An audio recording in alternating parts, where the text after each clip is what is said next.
buenas tardes a todos y todas.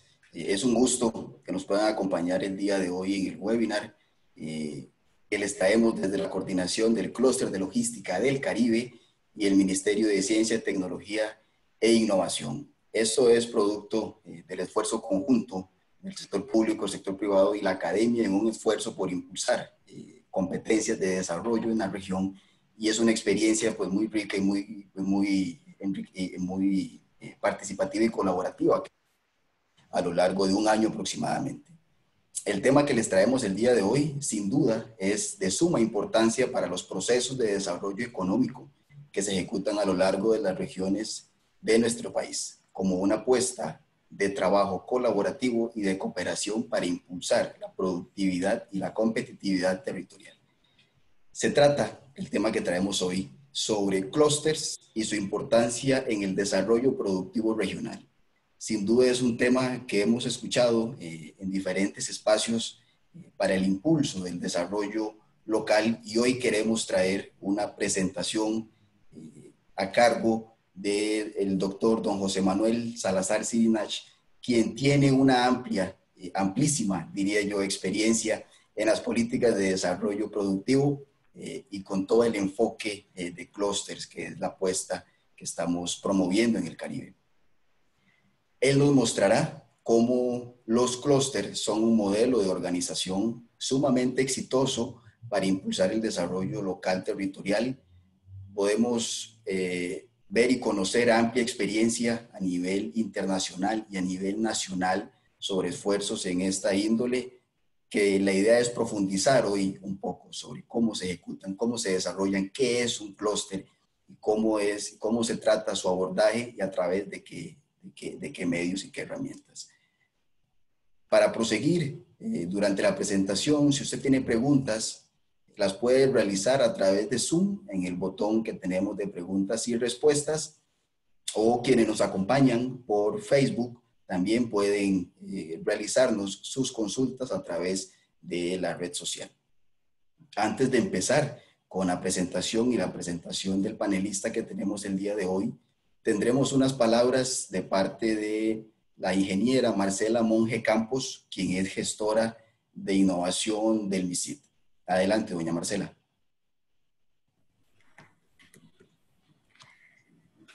Gracias, Fredis. Buenas tardes a todos y todas. Gracias por acompañarnos. Para el Ministerio de Ciencia, Tecnología y Telecomunicaciones es muy importante apoyar iniciativas como las de hoy, que buscan una transferencia de conocimiento que apoye el mejoramiento del sector empresarial. Como lo dijo Michael Porter, un clúster es una concentración geográfica de empresas e instituciones asociadas en un campo particular, las cuales pueden estar vinculadas por características comunes y complementarias mismas que pueden competir, pero que también pueden cooperar. Así, un clúster busca maximizar la competitividad y los éxitos empresariales aprovechando las oportunidades en las redes y las cadenas de valor. El tema de hoy nos expone una verdad latente. Los espacios colaborativos y de co-creación son los que generan mayores beneficios, mayor impacto. Es cuando nos unimos que logramos mayores frutos y beneficios. Complementarse, cooperar, competir, hacer negocios y crecer es lo que podemos lograr con la implantación y desarrollo de un clúster. Sin duda, esta tarde no vamos a querer que termine porque tenemos un expositor de lujo y estoy segura que la exposición de don José Manuel Salazar, será muy interesante y de mucho interés para todas las personas que participamos hoy. Agradecemos su compañía y el interés en acompañarnos. Muy buenas tardes.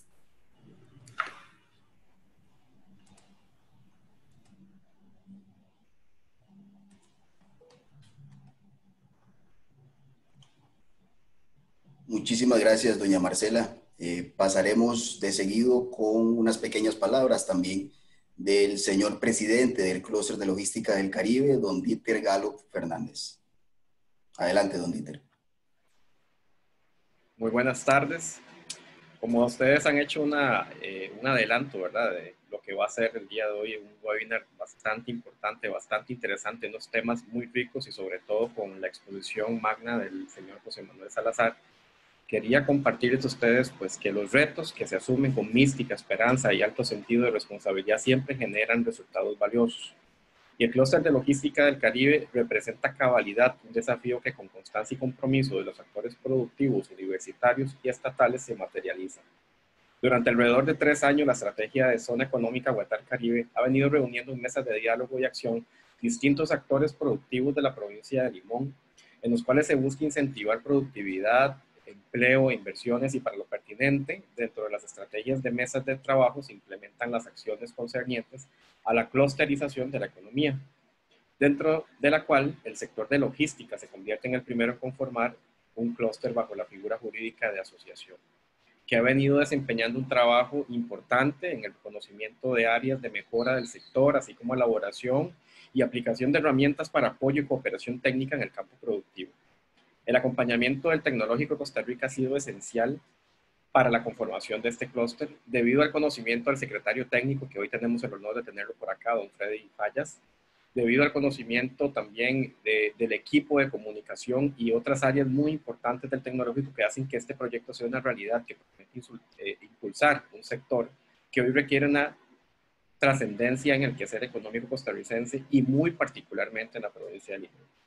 Nuestra acción indudablemente ha trascendido fronteras y la participación en el encuentro latinoamericano de puertos colaborativos y digitales del Sistema Económico Latinoamericano CELA nos colocó en el mapa de atracción de inversiones logísticas, al ser el primer país de la región centroamericana y del Caribe en contar con un clúster logístico, que sin duda es un valioso plus para los inversionistas que necesitan del apoyo estatal y de la academia, que son puntos altos en adquisición de mano de obra de alta calidad, así como el apoyo y el acompañamiento del sector educativo para el empleo.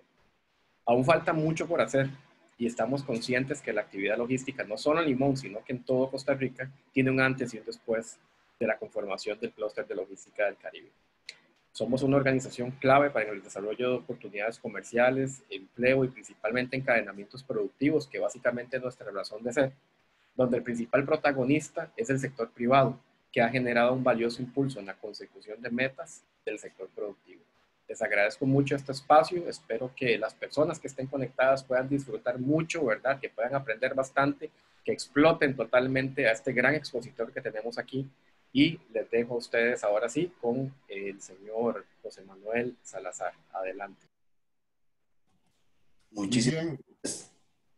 Muchísimas gracias, don Dieter. Agradecemos la participación de doña Marcela y don Dieter, y sin duda pasamos con el panelista que traemos y que tenemos el día de hoy acompañándonos, que sin duda tiene una amplia experiencia en todo lo que son las políticas de desarrollo productivo, como les he comentado, y los clústeres. Don José Manuel es economista, consultor especialista en clústeres, experto en empleo y experto en comercio exterior. Don José Manuel, qué gusto tenerlo con nosotros. ¿Cómo le va? Muy bien, muchas gracias. Muchísimas gracias por la invitación al MISIT, a Marcela, a vos, Freddy, a Dieter. Ya nos habíamos conocido con Dieter en un evento en la EARTH. Bueno, no sé, procedo de una vez con la presentación. Sí. Presento algunas características, don José Manuel, de su currículum y ya casi empezamos. Okay. Amplío un poquito más, creo que es necesario. Don José Manuel es una persona con vasta experiencia en todos estos temas. Fue director regional de OIT para América Latina y el Caribe. Fue director general asistente de la OIT en temas de empleo a nivel global. Exministro del Ministerio de Comercio Exterior de Costa Rica. Doctor en Economía de la Universidad de Cambridge. Y además, ¿verdad?, con amplias publicaciones en los temas que vamos a ver el día de hoy: clústeres, comercio, competitividad, empleo y demás. Entonces, don José Manuel, con esta pequeña presentación, porque si no podríamos conversar muchísimo aquí con su currículum y su increíble experiencia, podemos empezar. Lo dejo con la presentación, ¿verdad?, para que podamos ampliar en todos los detalles que vamos a traer hoy. Perfecto, muy bien. Muchísimas gracias, Freddy, Marcela, de nuevo, Dieter.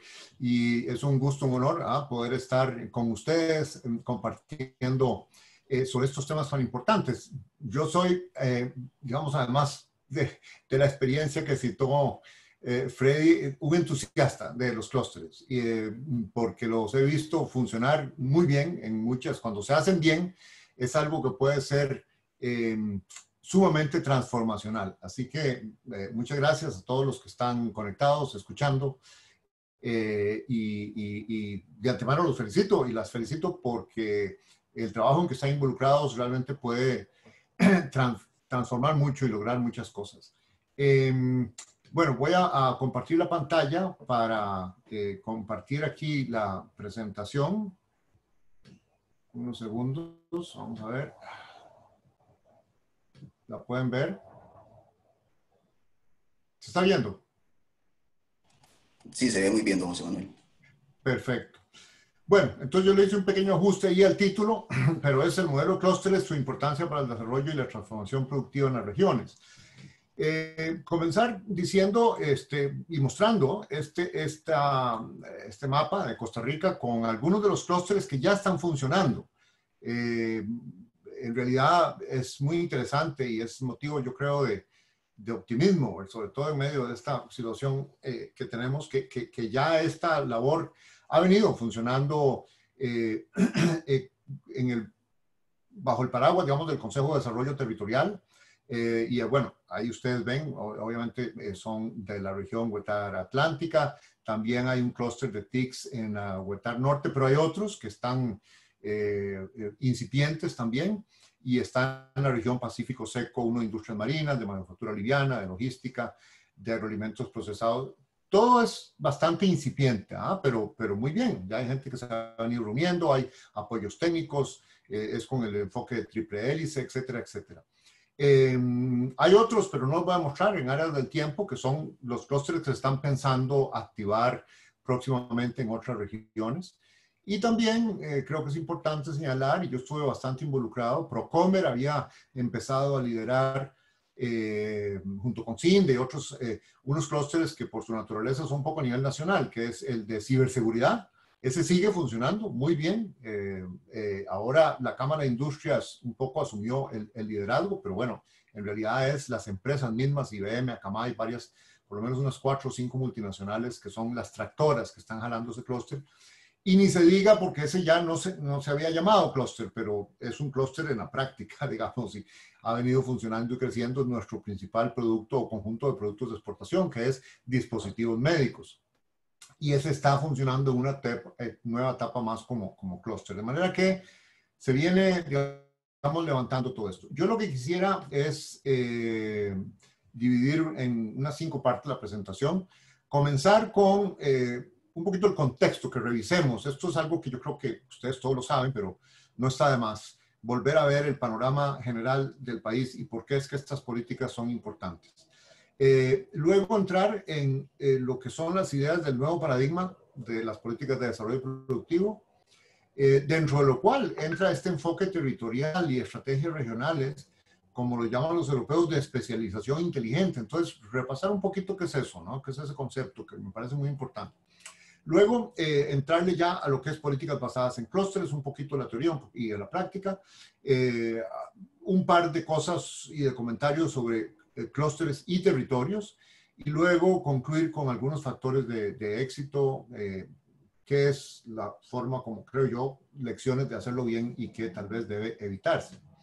Entonces, si comenzamos a revisar la experiencia de Costa Rica, por un lado tenemos que poner las cosas en perspectiva y felicitarnos porque nos hemos transformado mucho. Si tomamos una perspectiva de 30 años, nuestro ingreso per cápita pasó de $2,000 en 1980, 81 a 12.500, 13.000, 14.000, depende cómo se mida, pero estamos por ahí, es decir, es una multiplicación por 6 o 7 de nuestro ingreso per cápita en esos 30 años.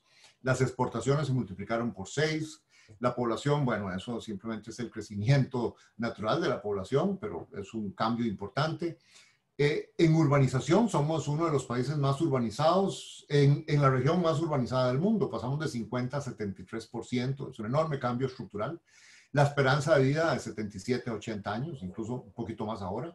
Escolaridad de 7.2 a 9. Ahí podemos detenernos a hablar de todos los retos que tenemos en educación. Pero bueno, esta indicador es importante. Hay retos de calidad y otros, y de cobertura. Y luego una transformación estructural del empleo muy importante. En el 90, el 25% de la población estaba en actividades agrícolas, 18% en industria. Hoy, si ustedes suman industria y agricultura, suma 21%. El 79% está en servicios. O sea, somos una economía de servicios. Hay toda una conversación muy importante. Hay muchos servicios que son de alta calidad, alta sofisticación, etcétera, pero otros no, y muchos no. Y luego el hecho de que tanto agricultura como industria se hayan reducido, bueno, ahí hay un incremento enorme de la productividad. Estamos produciendo mucho más, tanto en industria como en agricultura, pero con menos intensidad de mano de obra, automatización y otras razones. Pero bueno, eso son, digamos, las buenas noticias y los cambios, pero hay insuficiencias, hay rezagos en productividad. Según el BID, la productividad total de los factores de Costa Rica solo 60% de la de los Estados Unidos. Y según OCDE, la productividad laboral es solo 36% del promedio de la OCDE. Solo invertimos 0.6% del PIB en investigación y desarrollo. Esto está por debajo de la media incluso de América Latina, que es 0.8, y menos, por supuesto, que OCDE, que están entre 2.5 y 3.5. Esto es un punto clave, y yo creo que parte de la política de desarrollo productivo futura es que tenemos que fortalecer las instituciones o la institución. Hay una idea de crear una agencia de innovación, un proyecto que está promoviendo el MISIT, y que hay que crear fondos de innovación. Tenemos uno con un préstamo del BID y todo, pero es muy bajo, ¿verdad? Tenemos que llegar, es decir, a poner esas sumas. Y no es una cosa imposible, es una cosa de voluntad. Vean el esfuerzo fiscal que se ha hecho, por ejemplo, ahora, obviamente obligado por la pandemia, en el tema, por ejemplo, de financiar el bono proteger, o de poner fondos para rescate de empresas y otras iniciativas. Es decir, abrirle espacio fiscal a 1, 2 o 3% del PIB para fondos de innovación no es imposible. Ahora es más difícil que antes porque ya tenemos un déficit fiscal enorme, pero bueno, eso se puede conversar. El hecho es que es algo que depende de la voluntad política un poco y de la creatividad y de la importancia de abrir espacios fiscales para invertir lo que necesita el siglo XXI Costa Rica, ¿verdad? Y dejar de hacer algunas cosas que tal vez ya no son tan prioritarias. Dualismo. José Manuel, sí. Lo interrumpo rapidito. ¿Podemos poner la presentación en pantalla completa? Ah, claro. Como yo la tengo directamente enfrente y tengo una pantalla grande, la veo enorme. Ahí, perfecto. Muchas gracias. Dualismo productivo y territorial. Coexisten sectores altamente productivos, integrados a la economía internacional, o sea, le apostamos a la promoción de exportaciones, atracción de inversiones, eso lo sabemos bien. La GAM concentra el 82% de la actividad económica, incluyendo lo más sofisticado tecnológicamente, mientras que en las regiones periféricas o en las regiones es agroindustria y turismo lo que realmente domina, pero hay muy poco, digamos, de sofisticación del tipo que hay en varios sectores en la GAM. Y claro, eso se refleja en una desigualdad, y aquí es muy importante porque muchas veces se habla del tema de la desigualdad como un tema puramente social, pero es que la desigualdad está arraigada en lo productivo. Mientras haya grandes diferencias de productividad y mientras la calidad de los empleos estén en sectores concentrados en ciertas zonas, pues otras tienen menos salarios, menos ingresos, menos desarrollo.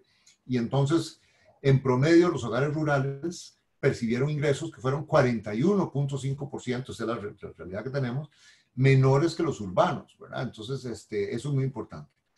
Una gran brecha educativa y de formación profesional. Antes de la pandemia, ahora con la pandemia esto se está exacerbando. Bueno, todo esto es tomado del Estado de la Nación, Estado de la Educación también. El 60% de la fuerza de trabajo del país no tiene educación secundaria completa, imagínense. Y precisamente alrededor de ese mismo número, si uno ve todos los desempleados que teníamos, el 12%, 12.5% de desempleo antes de la pandemia, el 60% de esos desempleados o un poquito más no tenían educación secundaria terminada, no habían completado. Entonces, ahí muy clara la correlación entre desempleo y educación. Y ahora sí vemos los 975,000 personas que han aplicado al bono proteger, al plan proteger, de los cuales 530,000 están recibiéndolo. El 72% de esos 975,000 no completaron la secundaria. Solo recibe educación diversificada el 40%. Hay problemas de calidad, pruebas PISA, de pertinencia. Sería muy positivo para el desarrollo del país que tuviéramos más carreras en ciencias, más graduados en tecnologías, ingenierías y matemáticas. Hubo un estudio el año pasado que estimó que solo el 26% de los trabajadores ocupados cuenta con las habilidades necesarias para la era digital, que el 74% no está preparado. Es decir, 3 de cada 4 costarricenses no están preparados para la era digital. Uno puede ver la metodología, cuestionar esto y aquello, pero realmente no está lejos de la realidad. Todo esto se refleja, como digo, o sea, mucho de la pobreza y la desigualdad está anclado, arraigado en no solo un tema social, es un tema de las diferencias de productividad, las diferencias de desarrollo, las diferencias de empleos de calidad. Pobreza extrema hemos tenido pegada en alrededor de 20-21% y por supuesto ahora está aumentando con la pandemia. Varios estudios concluyen que ese mercado laboral excluyente por la informalidad, por la pobreza, es una de las principales explicaciones de la exclusión, seguido del tema educativo. En fin, lo dejo ahí porque esta es la introducción y el empleo informal lo tenemos en 46% y yo creo que con la pandemia vamos a superar el 50% de informalidad cuando tengamos los datos del año, digamos, completo. Y la mayor parte de esa informalidad está en cuenta propia y en micro y en pequeñas empresas. Y la contraparte del dualismo productivo es un dualismo, lo ha señalado muy bien el Estado de la Nación, en las instituciones de apoyo. Le apostamos al modelo exportador y tenemos instituciones, digamos, con misiones muy claras y con ya un récord de trabajar muy coordinadas entre ellas y mucho éxito, digamos, en la parte de comercio exterior, zonas francas y demás. Pero en comparación con esto, si vemos el resto de la oferta productiva, donde trabaja la gran mayoría de la fuerza de trabajo, no tiene una institucionalidad de apoyo similarmente, digamos, clara. El Estado de la Nación la caracteriza como que es atomizada, dispersa, con decenas de entes con diversas capacidades. Y aquí está, este es un gráfico del Estado de la Nación, donde vemos, ¿verdad?, que hay varios clústeres de instituciones. Alrededor del MAG hay una serie de entidades, alrededor del MEIC hay otras. Está el sector público descentralizado, donde está Corvana, Infocop, los bancos, etcétera, Incopesca, y están las entidades públicas no estatales y Café Laica con arroz. Entonces, aquí hay, o sea, si uno ve la política educativa, bueno, hay un Ministerio de Educación, Ministerio Rector encargado. Si uno ve la política de salud, ahora estamos muy claros. Ministerio de Salud, Caja Costarricense del Seguro Social. No digo que hay que llegar a tener una o dos solo instituciones para lo que es políticas de desarrollo productivo, pero podemos mejorar sobre esta atomización, sobre esta dispersión, y el Estado de la Nación ha documentado más de 150 programas de apoyo a sectores productivos, pero donde falta mucha coordinación, etc. Bueno, ese es un poco el telón de contexto. ¿Cuál es este nuevo paradigma de políticas de desarrollo productivo? Aquí hay un par de definiciones de lo que son políticas de desarrollo productivo. Una es que son intervenciones deliberadas para incrementar la productividad general de la economía. Y aquí hay una distinción entre políticas horizontales y verticales. Y los economistas han tenido un debate que en realidad ha sido bastante negativo. Y yo soy economista, pero yo siempre he creído en las políticas verticales. Y hay grandes discusiones porque muchos apoyan, ¿verdad?, y la mayoría, a políticas transversales, horizontales. Simplificación de trámites, infraestructura, aduanas, facilitación de comercio, apertura comercial, todo eso son políticas horizontales que, francamente, aún en infraestructura no es totalmente horizontal, porque si se construye una carretera está en un determinado territorio, obviamente ya eso es una decisión que favorece a ese territorio, que favorece a los sectores productivos que van a utilizar la carretera, no necesariamente a todos. Pero lo vertical es las apuestas más sectoriales, las apuestas más tipo clúster. Bueno, para simplificar esto, ahora ha cambiado. Yo creo que hay un nuevo consenso muy claramente. Ya yo lo diría que es una necedad quien siga diciendo que no hay que hacer política vertical. Ahora, había un argumento fuerte, es decir, había razones para, ¿verdad? Y hubo muchos errores y hay algunos riesgos y peligros, pero precisamente las políticas de clústeres es la manera moderna de hacer esto, que le da mucha transparencia porque es muy participativo y evita todos estos riesgos de captura de las políticas o de ordeño, digamos, de subsidio del Estado, que eran las principales críticas a las políticas industriales de vieja data. Pero bueno, siguiendo con la definición, entonces son esas intervenciones para incrementar la productividad general o la de determinados sectores, clústeres, regiones o empresas, para inducir una transformación, un cambio en la composición del producto, acelerar el aprendizaje, crear nuevas capacidades productivas, promover encadenamientos, incursionar en nuevas industrias y nuevos mercados. Otra definición que complementa esto y que a mí me gusta mucho es que es una concentración coordinada de esfuerzos encabezados por el Estado, pero también, ojo, los clústeres, y ahora voy a hablar mucho más de eso, el ideal es que fueran encabezados y dirigidos por el mismo sector privado, con el Estado ayudando y facilitando, pero encabezados por el sector privado, de los distintos actores nacionales, porque esto es para las políticas de desarrollo productivo en general, o a los actores regionales, incluyendo sector público, empresas privadas, universidades, centros de investigación, etc. Profundizando sobre este paradigma un poquitito, es que esta nueva generación, ¿verdad?, de políticas de desarrollo productivo está asociada con un nuevo concepto de gobernanza del mercado, basada en la idea de que esto es una construcción social, que hay que hacerlo colectivamente, y eso es bien poderoso, ¿verdad? Porque supera ese debate que mencioné, que es muy estéril, creo yo, es que que el mejor Estado es el que es un Estado chiquitito, que el mejor Estado es el que se quita del camino. Bueno, es cierto que hay que reducir regulaciones innecesarias, simplificar trámites y todo, pero en realidad lo importante es tanto estados fuertes y eficaces como mercados fuertes y eficaces. Y en realidad en ese debate, digamos, la derecha ha dicho, yo confío en la magia del mercado, que el Estado se retire, que simplifique trámites y dejemos al sector privado. Y la izquierda tiende a decir, no, yo creo en la magia del Estado. Y aquí creen que el Estado es el que hace las cosas cuando en realidad es el sector privado el que tiene que llevar la delantera en materia de desarrollo productivo y de empleos de calidad. Y entonces esta nueva generación, en vez de caer en esa trampa de que si es el Estado del mercado, confía en la magia del proceso, en la magia del proceso de colaboración. Y eso es lo que vamos a ver, que es precisamente en los clústeres, es organizar procesos de colaboración, digamos, con círculos virtuosos allí. Y se enfoca en lo práctico. El objetivo es resolver problemas, promover procesos de descubrimiento, acelerar los aprendizajes productivos de todos los miembros del clúster, las empresas sobre todo, y el crecimiento de la productividad.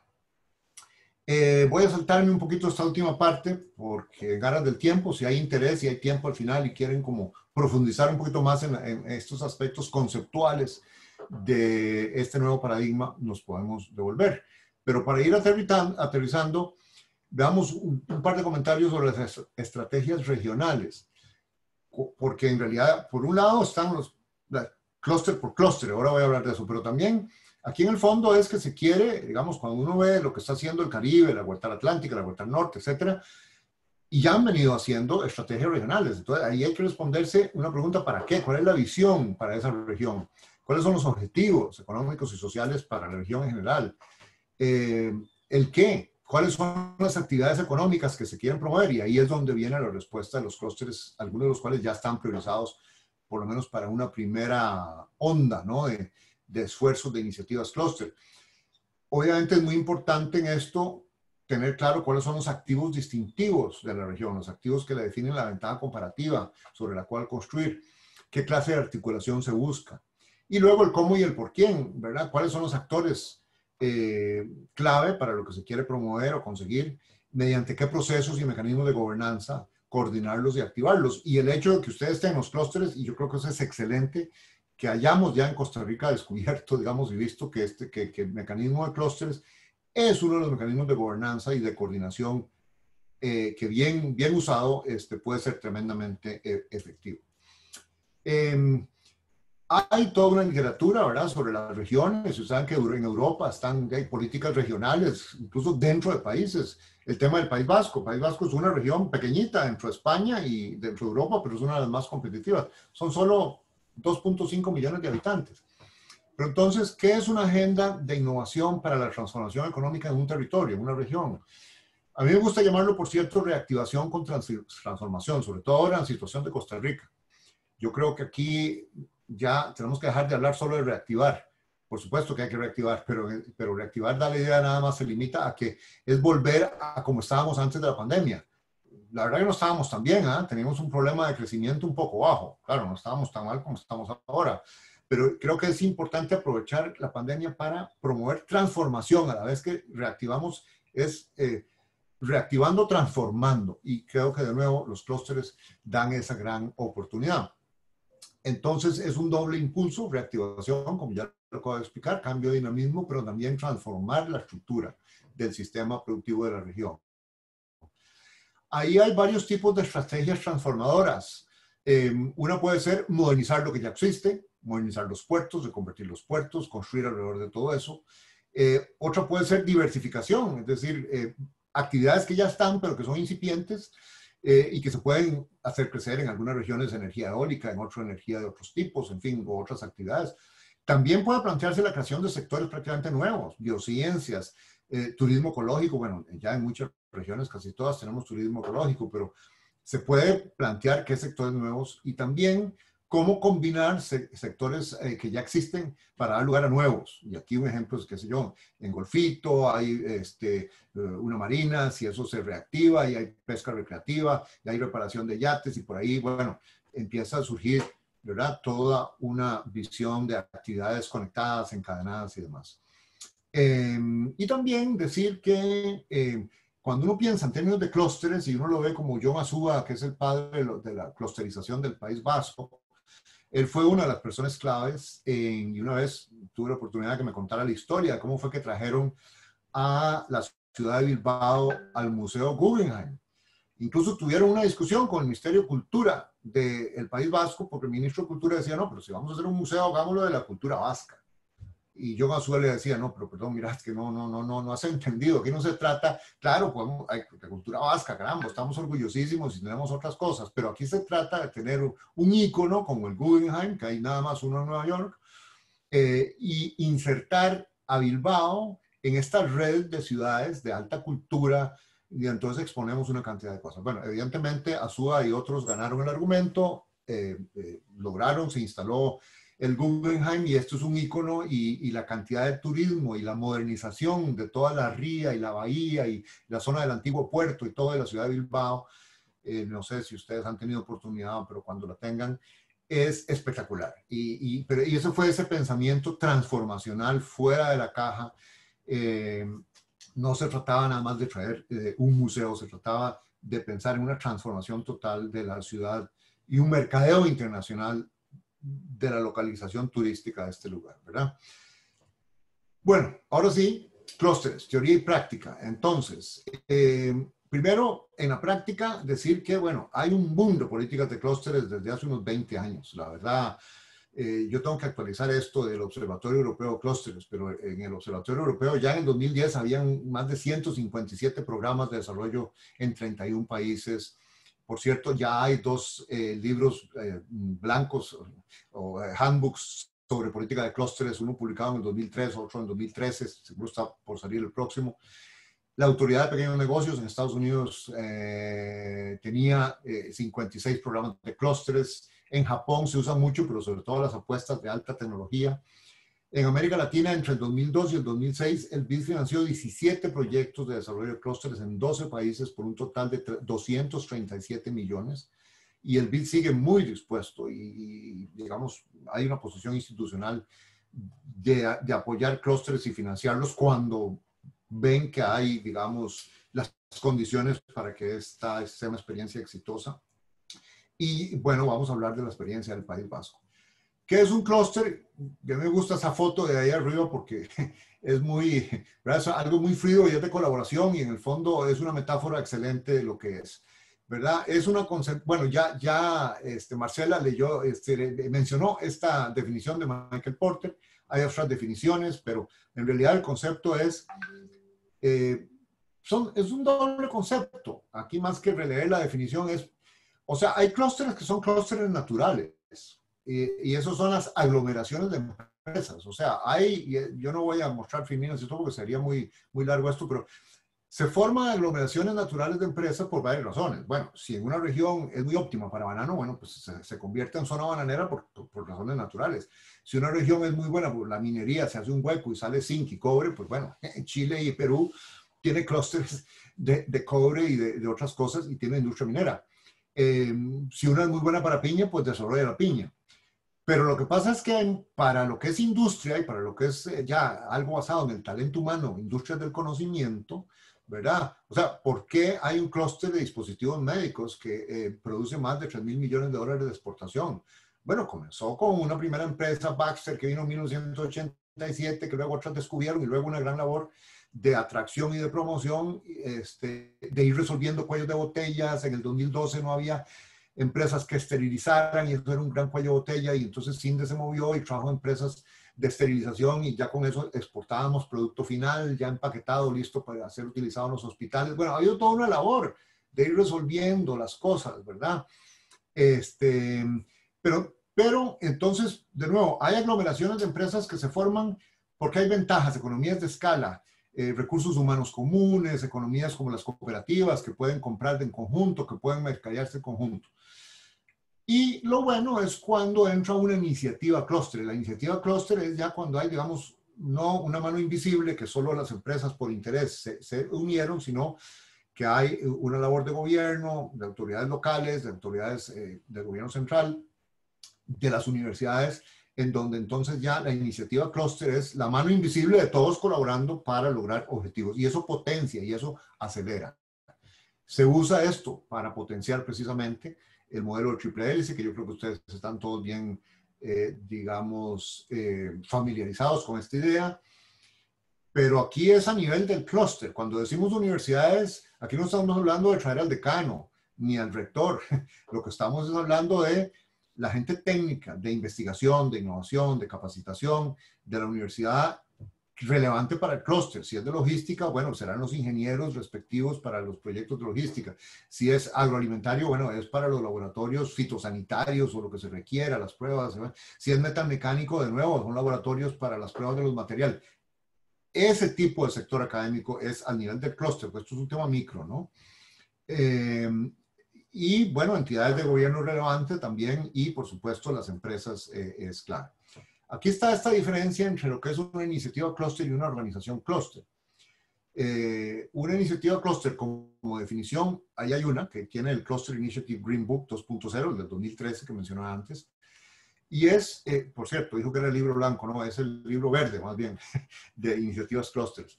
Es un esfuerzo organizado para implementar el crecimiento y la competitividad de un clúster en una región, involucrando a empresas del clúster, el gobierno y la comunidad de investigación. Entonces, lo que decía, la iniciativa clúster introduce en una aglomeración de empresas una dimensión de intencionalidad, de mano visible, para mejorar, construir las ventajas comparativas de los clústeres naturales que ya están incipientes allí. Entonces plantean preguntas de proceso. ¿Cómo organizar el proceso de colaboración?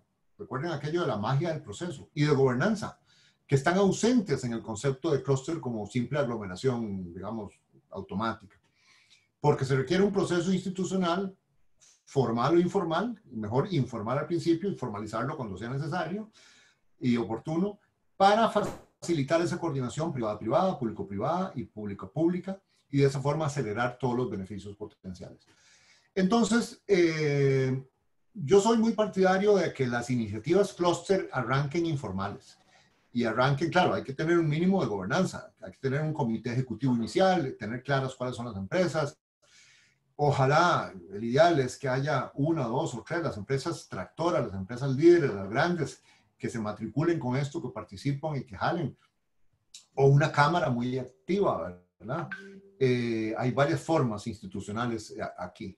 Y solo cuando sea necesario y cuando ya, digamos, se ve la oportunidad y esté maduro el proceso, bueno, se puede pensar en una organización clúster registrada ya para tener una personalidad jurídica y demás. Pero esto se puede conversar. Yo sé que el clúster de logística ya es una organización con personalidad jurídica, etc.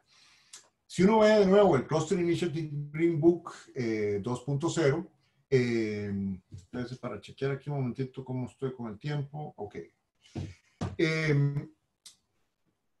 de todo el análisis de gran cantidad de experiencias, ellos concluyen que estos son como las 6 áreas más comunes para el trabajo de los clústeres. Fortalecimiento de las redes empresariales, bueno, y las redes empresariales con las redes académicas, y articulación empresarial e institucional. Esa es una función del clúster.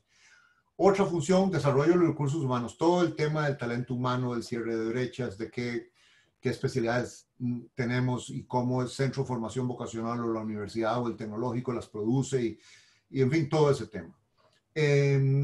Provisión de bienes públicos, desde una carretera, un puente, un laboratorio, o sea, qué cosa se necesita, que es un cuello de botella, que una red de frío, si es para producto agrícola, y que entonces garantizar que las entidades públicas responsables llenan ese vacío, cubren ese hueco para que la cadena de valor se desarrolle y sea competitiva. Desarrollo de negocios y servicios empresariales, importantísimo, sobre todo cuando hay mucha empresa pequeña y mediana, bueno, desde servicios financieros, servicios de consultoría, de contabilidad, de recursos humanos, todas esas cosas. Promoción de la innovación y la adopción de tecnologías, ni hablar. El País Vasco, claro, el País Vasco está años luz, ¿verdad? De Costa Rica, ¿verdad? En un ranking de 50 regiones, el País Vasco es la sexta, el lugar número 6 entre las regiones más competitivas de Europa. Es un monstruo en competitividad. Y parte del secreto del País Vasco, que hay mucha cosa, ¿verdad?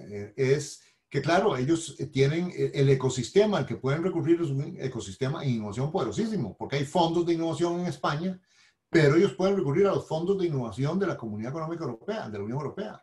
Y ahí hay millones de millones, literalmente, de recursos que los diferentes clústeres del País Vasco han podido, digamos, aplicar y contener para proyectos cooperativos de desarrollo innovador entre varias empresas. Y mejoramiento del clima de negocios.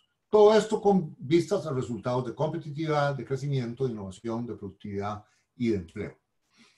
Hay algo que se podría llamar, ya dije un poquito, la economía de los clústeres, que es todo este tema de las aglomeraciones, las economías de escala, que hace que las empresas de cierta actividad común se aglomeren. Pero la sociología de los clústeres es la idea de que esta es una construcción social basada en un proceso continuo de interacciones múltiples. Y vean que esto se dice muy rápido, porque vean qué profundo es. Un proceso continuo de interacciones múltiples. La cosa aquí, el secreto de nuevo es cómo es ese proceso, qué tan efectivo es, cómo es el apoyo técnico, qué tan exitoso es en identificar y priorizar los problemas, en diseñar las soluciones, en promover los aprendizajes, tener la cooperación permanente. Entonces, esto no es una cuestión nada más de hacer un plan, es gestionarlo, es hacer las cosas, ¿verdad? En las cadenas de valor. E ir arreglando los planes conforme se resuelven unos problemas y se cubren unos vacíos y se remueven unos obstáculos, pues emergen otros obstáculos que se convierten en política. Hay otros proyectos. O sea, es un proceso continuo. Y por eso, esto significa que el enfoque de clústeres no es un conjunto fijo de recomendaciones de política, es un proceso para organizar esa acción colectiva de una manera dinámica. Y aportan un tipo de gobernanza específica que se llama gobernanza experimentalista, que de nuevo sería hacer esto muy largo, pero que es el tipo de gobernanza al que deben aspirar y es la que funciona mejor en el caso de los clústeres, cuando hay gran incertidumbre. Y por cierto, esa gobernanza experimentalista es exactamente la misma que tenemos y estamos aplicando, y están todos los países, con el combate a la pandemia y la cosa sanitaria. Aquí la metáfora es como cuando ustedes van manejando una neblina espesa, ¿no? Ustedes ven los siguientes 3, 4, 5 metros, pero hasta que avancen esos siguientes 3, 4, 5 metros, saben qué hay en los 5 metros que siguen, porque no se ve más allá. Esa es la incertidumbre estratégica. Y en el tema de la competitividad, en el tema del desarrollo productivo es similar. Esa es la gobernanza experimentalista, ir resolviendo las cosas por etapas, y cuando ya pasemos esta etapa, ahí vamos descubriendo por dónde vienen las curvas y por dónde vienen los obstáculos y cómo hacemos y resolvemos los problemas en la etapa que sigue, ¿no? Y todo eso crea confianza y va haciendo esa construcción social conjunta del futuro, ¿no? Experiencias internacionales. Entonces, hasta ahí un poquito la teoría, pero créanme que ya hay bastante teoría, tanto económica como sociológica, como de la gobernanza del resto de los clústeres, y que es importante. Yo creo que estamos en una etapa, yo esto lo he hablado mucho con Silvia Lara, y ella está muy consciente y estamos viendo con el vídeo y demás, cómo, es decir, la capacitación, y por eso está muy bien que ustedes estén organizando estos webinars y en fin. porque hay su ciencia y hay su arte en esto, ¿verdad? Y yo creo que entre mejor sepa uno en qué este tipo de cosas y qué lecciones hay de cómo hacerlo bien y cuáles son callejones sin salida, pues más exitoso va a ser todo el trabajo que ustedes están haciendo. Experiencias internacionales en materia de clústeres. Hay unos programas financiados por el BID que ya mencioné. Básicamente estos son, aquí lo que pasa es que ese libro del 2016 es una evaluación de impacto formal, rigurosa, que publicó el BID y que incluye, digamos, estos y otros de los clústeres que el BID mismo había financiado. Vean qué cosa más concreta, ¿verdad?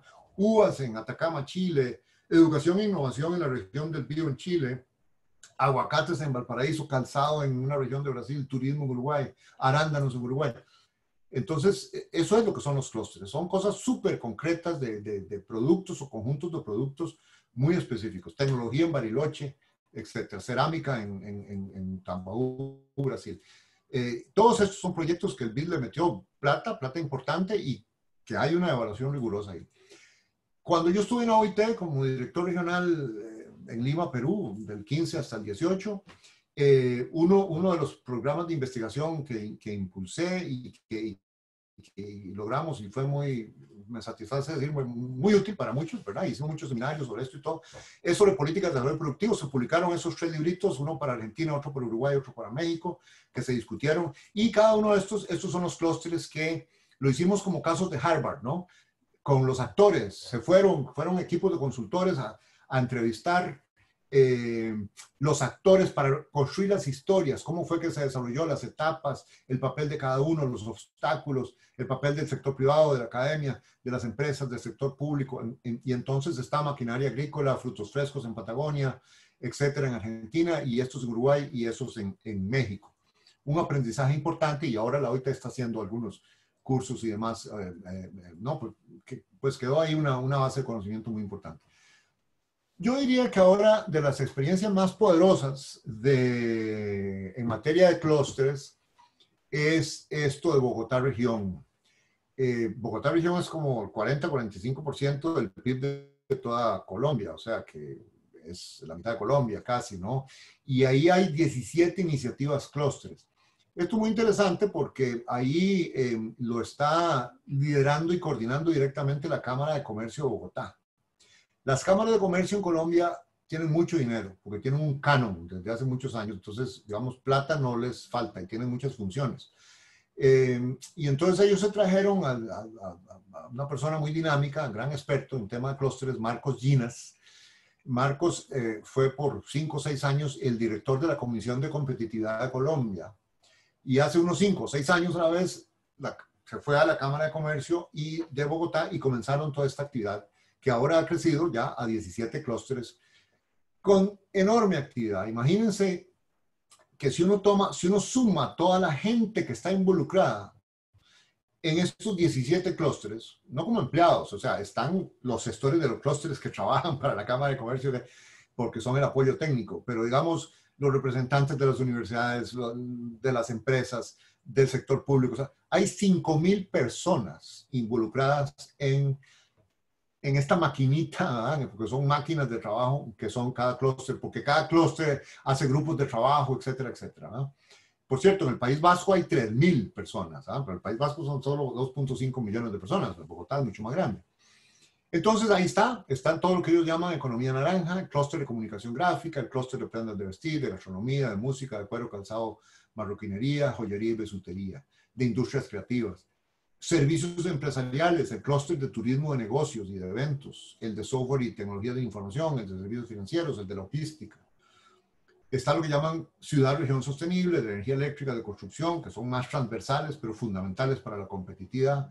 Está el biopolo, el de salud, lácteos, cosméticos, y un hub de conocimiento avanzado.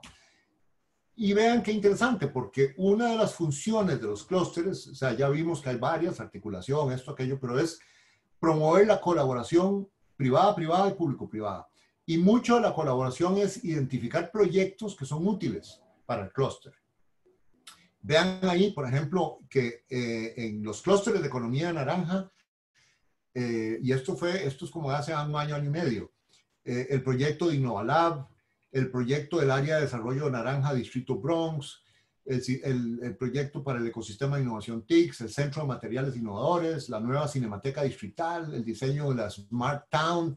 Cada una de estas es un proyecto concreto que se juntaron varios actores del clúster, no necesariamente todos, puede ser un subconjunto, depende. En algunos casos son 2, 3, 4, 5 o más empresas sumadas a una universidad. Es específico para el proyecto. Y a ese proyecto se le buscó financiamiento. De nuevo, puede ser el BID, puede ser un ministerio, puede ser varios, depende del proyecto. Y ellos han movilizado en cosa de 3 años como 1.15 billones. Yo entiendo que esos son como 300 millones de dólares para invertir en todos estos diferentes proyectos que ustedes ven ahí. Y ese es un proyecto continuo. Ahora eso seguro ese dato, yo debo actualizarlo, pero debe estar mucho más elevado, porque esto lleva una energía enorme, ¿no? Y por cierto, ahora con la pandemia, muchos de estos clústeres se volcaron a ver los protocolos de salud, cómo volver al trabajo de manera segura, además de seguir con todos estos proyectos de mediano y largo plazo. En el caso del País Vasco, bueno, esa es una historia de éxito espectacular. Claro, el País Vasco tiene como 30 años vamos a ver, 30 años de estar haciendo clústeres. La política de clústeres fuerte comenzó a principios de los años 90. Y vean la transformación económica de Euskadi, que es la palabra en vasco para el País Vasco, Comunidad Autónoma del País Vasco, pasó de tener el mismo PIB per cápita de España a tener $10.000 más de per cápita que España hoy día. Y de tener $10.000 menos que la Unión Europea, que los 15 de la Unión Europea, a superar el PIB per cápita de la Unión Europea. Ahí están las líneas de gráfico, el gráfico de arriba, la morada es el País Vasco. Lo de puntos rojos es el PIB de España y vea cómo superó ya a la Unión Europea en términos de PIB per cápita. Y es una historia de éxito, obviamente no desde solo el punto de vista económico, sino que todo ese dinamismo económico pues tiene efectos sociales impresionantes y de creación de empleos de calidad.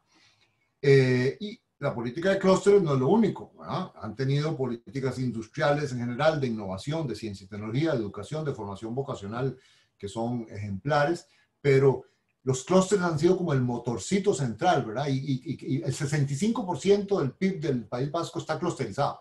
O sea, el 65% de la producción del País Vasco se produce bajo empresas que están participando activamente en los clústeres. Y esta es la lista de las organizaciones clúster. Ahí sí que, o sea, comenzaron como iniciativas clústeres, pero la mayoría se han formalizado y hasta tienen sus logos y sus, ¿verdad? Entonces está el clúster de artefactos del hogar, ahí está el año de fundación, el clúster de máquinas y herramientas, el clúster de automoción, el de Electronics TICS, el de Puerto Bilbao, que fue el que trajo, ¿verdad? Y la ciudad de Bilbao, ¿cómo se llama? Al Guggenheim y todo eso. Al clúster ambiental, al clúster de energía, etc. Ahí están, hay una gran cantidad, ¿no? Como les digo, el 60-65% de la economía vasca está metida en esta estructura de clústeres. Bueno, lo que hacen es un poco lo que ya vimos: superar obstáculos de coordinación, facilitar la colaboración, hacer más eficiente la producción de insumos públicos, fomentar el diseño, es muy importante, y ejecución de proyectos conjuntos entre las empresas miembros del clúster o algunas de ellas, y entre estas y otros miembros del clúster, acelerar la transferencia de tecnología, aumentar la innovación, todo el tema de talento humano. Eso es lo que hace. Ya para ir un poquito concluyendo, creo que sí, 5 minutos más. Entonces, un par de reflexiones sobre clústeres y territorios. Evidentemente, la forma como se organiza la política territorial y los clústeres depende hay que tener diferentes aproximaciones en función de las capacidades instaladas de cada territorio. O sea, una cosa es la área metropolitana, otra cosa es la Huetar Norte, la Huetar, ¿verdad? Atlántica, en fin, Guanacaste, Iberia tiene un aeropuerto, otras regiones no tienen aeropuerto, bueno, ahora el Caribe va a tener, en fin, esas capacidades instaladas, tanto de infraestructura como institucionales, como quienes tienen centros universitarios, a donde hay sucursales o ¿cómo se llama? Centros de la Universidad de Costa Rica o del Tecnológico. Eso hace una enorme diferencia, ¿verdad? Para el ecosistema y las posibilidades de hacer cosas. Entonces están los territorios con poco desarrollo, en general, ¿verdad? Donde que tienen estructuras empresariales en general débiles, basadas en muchas unidades productivas, muchas pymes, pocas empresas grandes o tractoras, y tiene instituciones también con retos de eficacia y de capacidades, las capacidades top. Esto a mí me gusta mucho llamar capacidades top, que son técnicas, operativas y políticas, ¿no? ¿Cómo están? Desafortunadamente en muchas regiones, bueno, también en la GAM, ¿no? Ni se diga, esto no es monopolio de regiones. Hay entidades que tienen sus capacidades técnicas son bajas, operativas bajas y políticas también. Entonces ahí depende, ¿no?, de cómo estén esas capacidades.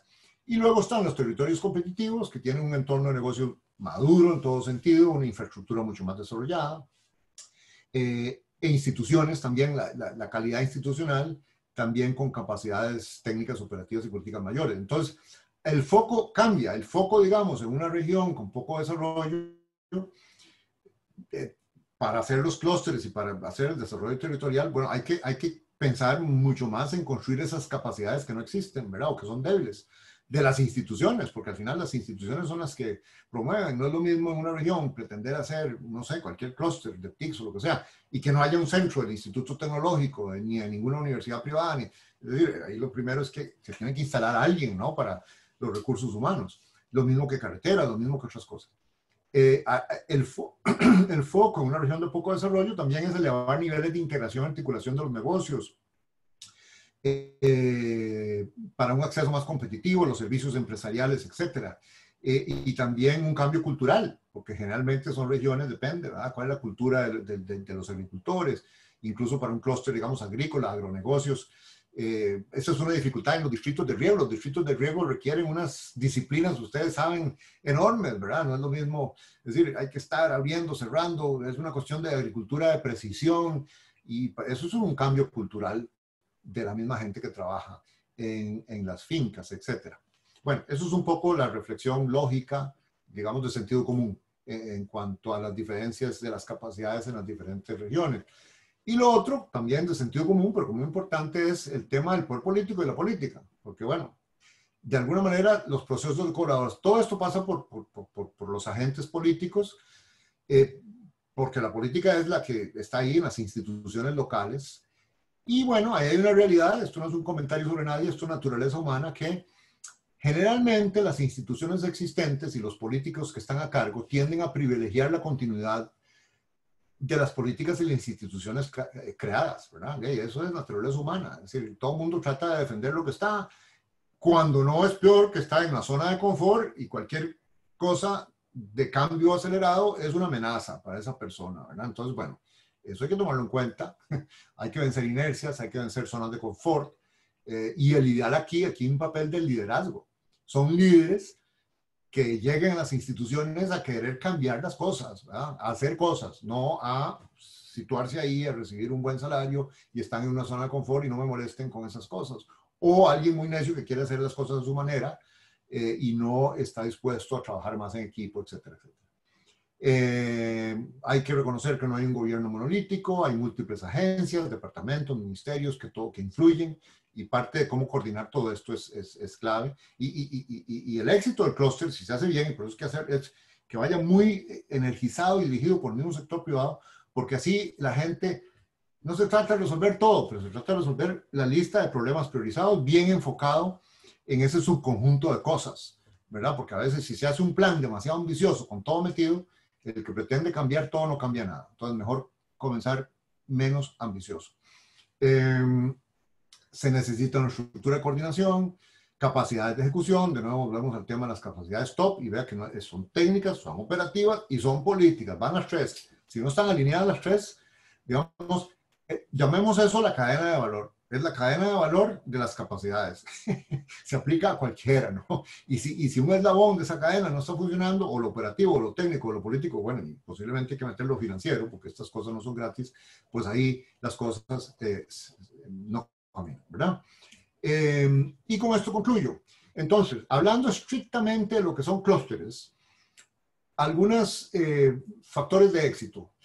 Bueno, hay que explorar la motivación de los potenciales miembros. Ya muchos de ustedes lo hicieron, pero todavía están en eso, ¿verdad? Hay clústeres que no tienen todos los miembros que deberían, que son deseables, que estén. Las empresas claves de todos los tamaños. Sensibilización de los actores. Y hasta qué motivación esté allí, bueno, es difícil avanzar, ¿verdad? Hay que desarrollar la confianza y la motivación.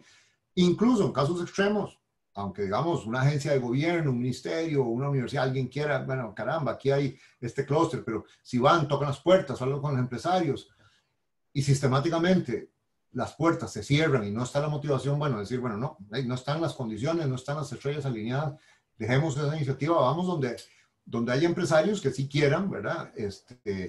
Funcionar con el estilo y el proceso clúster. Lo otro es que cada clúster tiene sus especificidades y también, entonces, por lo tanto, la velocidad a la que pueda avanzar. Hay que apartarse, digamos, de que una sola medida es buena para todos, ¿verdad? One size fits all, como dicen en inglés, eso no funciona. Hay que aceptar diferentes velocidades, diferentes estilos, ser pragmáticos. Organizar una buena dinámica participativa de identificación de problemas con un plan de trabajo claro, pero no es un plan a 5 años. Está bien tener una visión general a dónde podemos llegar en 5 años si hacemos todas estas cosas, pero decir, aquí están estas 3 grandes ejes, hagamos los grupos de trabajo para esos 3 grandes temas, o 4 o 5, pero no más, y comenzar a trabajar en eso, ¿no? Y tener logros tempranos, y esos logros van a entusiasmar de que se van a poder hacer otras cosas, ¿verdad? Y yo creo que esa visión pragmática es fundamental. Desarrollar una visión a 5 o 10 años está bien para capturar la imaginación, tener una imagen objetivo. Los colombianos hacen en las sesiones iniciales de instalación de un clúster o cada con cierta frecuencia, se plantean, bueno, ¿a dónde vamos? ¿Estamos de camino? ¿A dónde podemos llegar en 5 años? Pero luego volver a el plazo, digamos, más inmediato. Asegurarse siempre que sea posible que el liderazgo de los clústeres esté en el sector privado. Generalmente hay un cierto ciclo, con frecuencia el sector público o académico está liderando un poco al principio, pero en cuanto se pueda eso, que el sector privado haya champions, campeones del sector privado, que lo lleven y que entonces el papel del sector público y académico sea facilitador en todo lo que sea necesario. El tema de la gobernanza experimentalista que ya mencioné, crear un consejo directivo con reuniones periódicas con todos los miembros, porque el consejo directivo es el que realmente va a ser el grupo, ¿verdad? De campeones y de gente, digamos, más de liderazgo, que haga el plan y que mantenga, pues, el plan y que pida resultados a los diferentes grupos de trabajo y demás. Concentrarse en grupos de trabajo flexibles por tareas concretas, que se disuelven cuando las tareas están completas. Aquí no se trata de crear burocracias ni nada. ¿Cuáles son los objetivos? Se crean estos grupos de trabajo. Si los objetivos se cumplen, ya está. Ese grupo de trabajo va y trabajan en otros grupos de trabajo esa gente. Y tener métricas para las metas y logros, ¿verdad? Y revisar y reportar esos avances. En el País Vasco, cada 2 meses, todos los comités ejecutivos y los gestores de clústeres se reúnen para contarse mutuamente cómo van los avances, las metas y tal, y aprender, digamos, de reuniones interclúster también. ¿Y qué evitar? Bueno, la parálisis por análisis, demasiado diagnóstico. O sea, hay que diagnosticar, hay que saber, pero aquí no se trata de entrar a hacer trabajos académicos, se trata de ir resolviendo problemas. Entonces, diagnósticos al servicio de la acción, pero lo que debe estar por delante es la acción. Evitar la prematura o excesiva formalización, como ya dije, magia del proceso, iniciativa clúster, cuando las cosas estén maduras, asociación clúster. Evitar la tentación de homogenizar las estrategias, ya lo dije también, cada empresa, cada clúster tiene especificidades. Y evitar mucho los enfoques de arriba para abajo. Hay que tener un equilibrio entre arriba para abajo y de abajo para arriba. Pero lo bueno de los clústeres con visión territorial es que energizan y empoderan mucho de abajo para arriba. Y que claro, cuando además hay una voluntad de arriba para abajo, pues el mundo, digamos, está bastante bien. Entonces, como conclusiones, ya amarrando con políticas de desarrollo productivo, y esta es la última lámina, son importantes, pueden acelerar, direccionar el desarrollo productivo, el mercado no es suficiente, es la colaboración, las alianzas público-privadas. Las políticas de desarrollo de clústeres son una nueva forma clave de promover el crecimiento, de crear empleos en territorios rezagados, de promover sectores tecnológicos de punta, de hacer apuestas productivas, que puede ser muy transformacional cuando se hace bien. Las políticas de desarrollo productivo son también una construcción social, empoderan a los actores, canalizan la acción colectiva. La idea esta de que el reto no es solo reactivar, es transformar al mismo tiempo las dos cosas, producción y empleo, y que son una nueva manera de hacer las cosas, de organizar la colaboración, la alianza público-privada sobre principios de gobernanza experimentalista. Bueno, Eso es lo que quería compartir con ustedes y ojalá tengamos tiempo para unas cuantas preguntas, ¿no? Y comentarios. Muchas gracias. Muchísimas gracias, don José Manuel. Sin duda es un tema, ¿verdad? Súper enriquecedor y que podríamos aquí continuar 2 horas más conversando y siempre aprender de todos estos procesos y estas experiencias, además que usted nos ha comentado, ¿verdad? Todo el abordaje rápidamente lo comento, al menos algunos temas principales, las políticas de desarrollo productivo, todo el tema del desarrollo regional, todo el tema que nos explicó sobre el abordaje económico, el abordaje sociológico, interesantísimo, ¿verdad? Cómo esto aplica las acciones principales de los clústeres, las diferencias entre una iniciativa clúster, me parece vital, y una organización clúster como tal, y así los diferentes temas que usted nos ha planteado, don José Manuel. Sin duda, me parece que tenemos que hacer luego otros espacios para profundizar ya ciertos temas que nos han estado solicitando, pero la idea principal de hoy era precisamente poder dejar esa semillita y ese interés de seguir conociendo y seguir aprendiendo sobre los clústeres. Dentro de las preguntas, don José Manuel, tenemos una que nos hace Carolina Ceciliano. Nos dice, ¿qué papel juega la innovación en estos procesos y cómo promoverla? Ok, muchas gracias, Carolina, por la pregunta. Vamos a ver, la innovación, yo creo que hay que verla a varios niveles, ¿verdad? A mí me parece que pensando en los territorios y en los retos que ustedes tienen, digamos, en varios territorios, en los clústeres concretamente que están participando en este webinar, la innovación clave aquí es la innovación institucional. Es decir, esta forma de trabajar es una innovación. ¿Cómo organizar esta magia del proceso? ¿Cómo hacer que las empresas colaboren y digamos, mezclen? Porque muchas compiten entre ellas y hay una cultura también, no es tan fácil.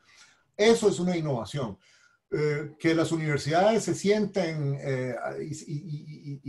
se sienten, o sea, literalmente vayan a reuniones, pero ahora virtuales, con el sector privado y hablen y conversen sobre cómo cerrar brechas de talento y demás con otras entidades del sector público. Eso es una innovación. Entonces yo creo que mucho de la innovación en la que tenemos que concentrarnos es institucional.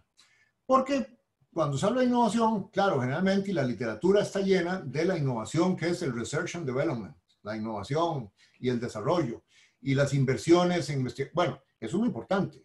Y bueno, y es una etapa, pero es una etapa de sofisticación para actividades mucho más sofisticadas. Hay innovaciones, yo creo que hay muchos cambios. En ese sentido, yo soy partidario de tener una definición muy amplia de innovación y no ver innovación como el paradigma de Elon Musk, ¿verdad? Con 500 PhDs, doctorados, viendo cómo un cohete aterriza vertical o cómo llegan a Marte e instalan allí. Bueno, eso es tipo Silicon Valley o tipo lo más avanzado, pero hay que ubicarse en la etapa que uno está. Yo creo que si para un producto agrícola hay una serie de retos que van desde un hongo hasta una plaga y cómo, digamos, un laboratorio universitario puede ayudar a eliminar ese hongo y esa plaga, esa es la innovación, digamos, que se requiere.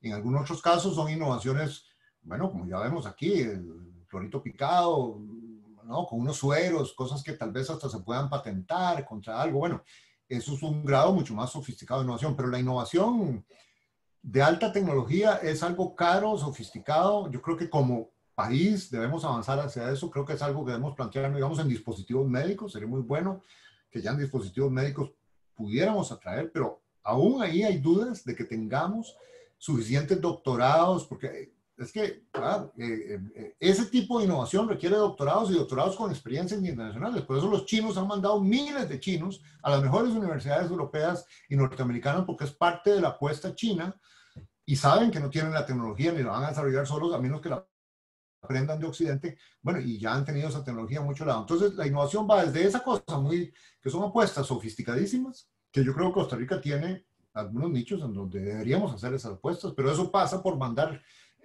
todavía algunos estudiantes de manera con becas y demás, con el compromiso de regresar a Costa Rica, hasta la innovación, que yo creo que es mucho más básica y mucho más paso a paso, peldaño a peldaño, de resolver problemas muy concretos de cosas de competitividad que le están afectando a productos, ¿verdad?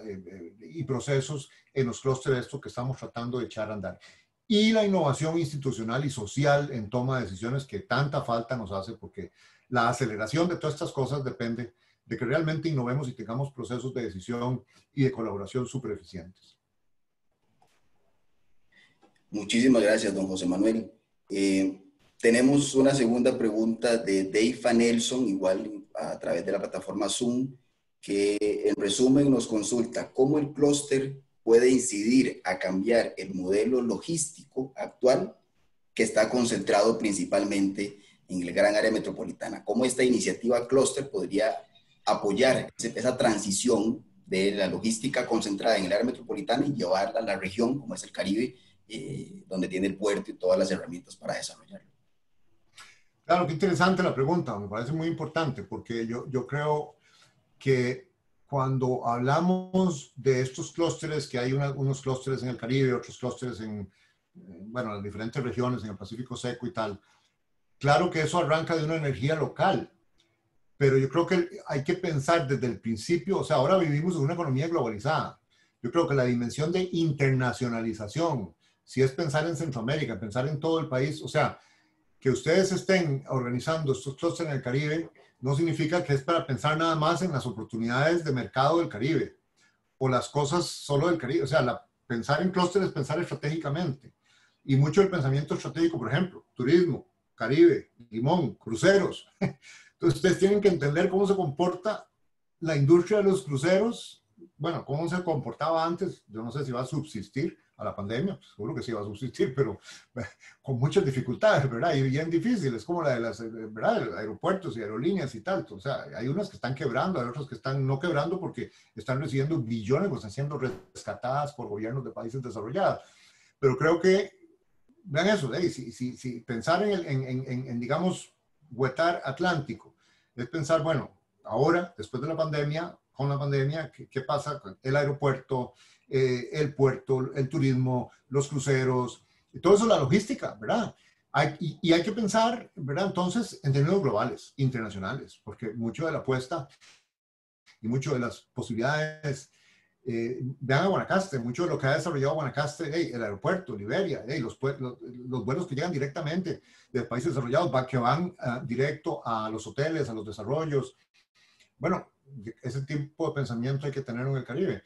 Y también todo el tema de corredores logísticos secos, ¿verdad? Ahí hay varios proyectos de si es posible tener un centro de contenedores como lo tiene Panamá, pero en vez de un canal, ¿verdad? Como el de Panamá, para en las llanuras de San Carlos al norte ir a desembocar al otro lado. Yo sé que existen proyectos, no estoy familiarizado con eso, pero yo creo que es decir, esto es una provocación lo que estoy haciendo, que al ser ustedes el clúster de logístico, tienen que poner todo sobre la mesa. Ustedes, o sea, los ejercicios debe haber una parte muy volada, como dicen los muchachos jóvenes ahora, tienen que haber una parte muy volada de pensar escenarios a 5 o 10 años, posibilidades, y luego decir, bueno, hay unas cosas que son carísimas, que son ambiciosísimas, que se necesitaría de unas cosas... Eso no las descarta. Y bueno, y entonces concentrarse, tratar de priorizar las ideas de qué es lo que al final entonces podría hacerse de manera factible en 1, 2, 3 años en un gobierno. Pero yo diría eso, hacerse con un inventario de ideas y de ahí arrancar las que serían, digamos, factibles en un corto plazo, pero no olvidar cosas más ambiciosas. Y de ahí saldría una especie de plan, una visión, en primer lugar, y luego un poquito más aterrizado, un plan estratégico de las posibilidades que todo lo que es la logística le puede dar a ¿cómo se llama? A la región. Pero es con esa visión internacional y todo Costa Rica, ¿verdad? Porque ustedes de ahí no están aislados, son parte de una economía mundial y de una economía centroamericana y de una economía latinoamericana y de una economía costarricense. Excelente, don José Manuel. Muchísimas gracias por atender las dos consultas. Con esto despedimos este webinar. Agradecerle profundamente, don José Manuel, a usted por su participación, por acompañarnos, por tomarse el espacio en su agenda para poder abordar todo este tema que es de vital importancia para los procesos que se desarrollan, y como usted lo indica, no solo en el Caribe, actualmente estos son procesos a nivel nacional que se están desarrollando. Igualmente agradecerle a doña Marcela Monge, quien nos acompañó de parte de MISIT, agradecerle a don Dieter Galo, que nos acompañó de parte del clúster, y despedir a todos los participantes que tuvieron y sacaron el espacio también para este tema de gran interés. No me gustaría cerrar la sesión sin antes comentarles el webinar que tenemos, la próxima sesión, el último de la jornada. Lo estaremos desarrollando el próximo jueves 6 de agosto, donde hablaremos sobre el tema de explotación de marcas comerciales. Entonces, los esperamos el próximo 6 de agosto a las 2 de la tarde a través de la plataforma Zoom, que también les compartiremos a través del correo electrónico. Sin más, agradecerles por la participación y esperando que este tema haya sido de interés para todos y todas quienes nos han acompañado. Muchísimas gracias. Muchas gracias, un gran gusto haber participado. Muchas gracias, Freddy, Marcela, Dieter y todos los que estuvieron conectados.